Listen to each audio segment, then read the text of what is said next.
Hey, chapter 11, persons who influenced me for good for so long.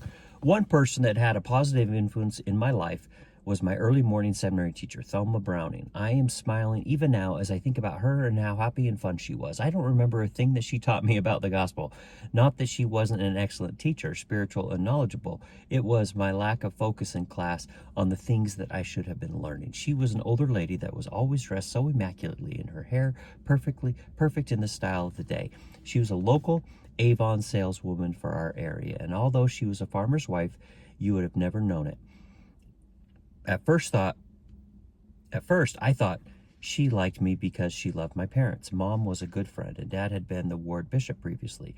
I still smile and laugh inside as I think of how she would always give me and my friends a ride to the Mission High School in her little Toyota. Most of the class would walk the distance to the school, but I convinced her that she should drop me off and a couple of my friends off at school after class each day. I remember many times as we were going down the hill on the street between the church and Mission, sitting behind her, I reached up from the back seat and covered both of her eyes with my hands. She would just laugh and laugh each time I did that. She was a lot of fun always. I was not one of the most serious-minded youths in the ward and had a bit of a reputation as not being very interested in the gospel at that time in my life, which was accurate. I spent too much time having fun, doing things that I should not have been doing.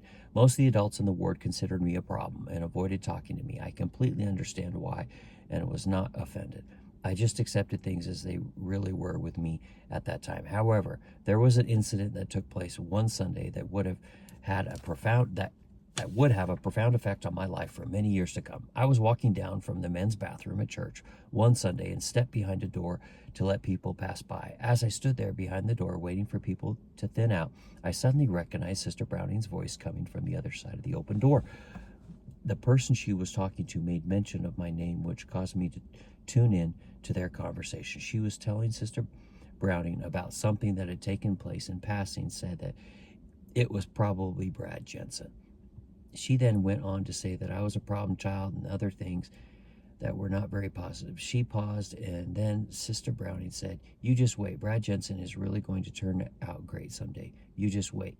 I was so taken back that I immediately turned out of the conversation and found a different way past them. As the years went by in my life, I often had that statement come back into my mind randomly and at different times. It still comes back in my mind occasionally, even to this day. Besides the memory of Sister Browning and her swerving around the highway with my hands on her eyes in the little Toyota, I find myself wondering if I have lived up to what she predicted about me. And there she is, Thelma Browning. Cool pearl necklace. Another person that had a significant impact on me in understanding how to interact with all people was a personal meeting with Elder Henry B. Eyring of the Quorum of the 12 Apostles. At the time, I was a part of the Canopy Group of companies located in Orem, Utah. The Canopy Group was Ray Norda, founder of Novell and WordPerfect organization that invested in startup companies that had the potential for fast growth. I was president of the Fluid Power Zone, which was one of their companies, and they had funded for growth. Canopy had been contracted by the Church of Jesus Christ of Latter-day Saints for several internet projects at the time.